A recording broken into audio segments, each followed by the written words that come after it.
ভারত ও পাকিস্তানের সীমান্তে উত্তেজনা নতুন কিছু নয়, দীর্ঘদিন ধরেই চলছে, বিশেষ করে জম্মু ও কাশ্মীর অঞ্চলে।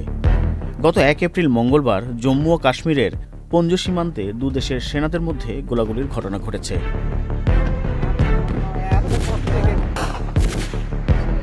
যা সীমান্তে নতুন করে উত্তেজনা সৃষ্টি করেছে।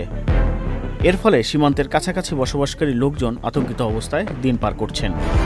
তবে ভারতীয় সেনাবাহিনীর দাবি, পাকিস্তান সেনাবাহিনী লাইন অফ কন্ট্রোল বা এলওসি অতিক্রম করে গুলি চালালে ভারতীয় সেনারা পাল্টা প্রতিক্রিয়া জানায়।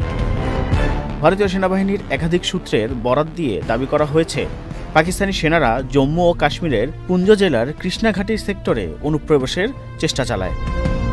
এ সময় সেখানে একটি মাইন বিস্ফোরণের ঘটনা ঘটে। এরপর পাকিস্তানি সেনারা বিনা উস্কানিতে গুলিবর্ষণ ও যুদ্ধবিরতি লঙ্ঘন করে। এর জবাবে ভারতীয় সেনারা সুশৃঙ্খলভাবে পাল্টা প্রতিক্রিয়া জানায়। ভারতীয় সংবাদ মাধ্যম এনডিটিভির প্রতিবেদনে বলা হয়েছে, এই ঘটনায় কোনো হতাহতের খবর পাওয়া যায়নি বলে ভারতীয় সেনাবাহিনী নিশ্চিত করেছে।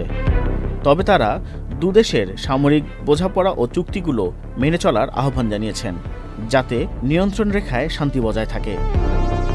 উল্লেখ্য, 2021 সালে ভারত ও পাকিস্তানের শীর্ষ সামরিক কর্মকর্তারা আলোচনার মাধ্যমে সীমান্তে সংঘাত কমানোর বিষয়ে একমত হয়েছিলেন।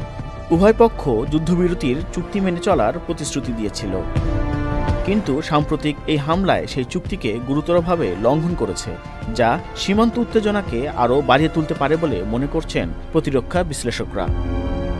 বিশ্লেষকদের মতে, এই সংঘর্ষ দুদেশের কূটনৈতিক সম্পর্কের উপরও প্রভাব ফেলতে পারে এবং সীমান্ত এলাকায় নতুন করে উত্তেজনার সূচনা করতে পারে। সীমান্ত পরিস্থিতি উন্নতি না হলে আঞ্চলিক নিরাপত্তা পরিস্থিতি আরও জটিল হতে পারে।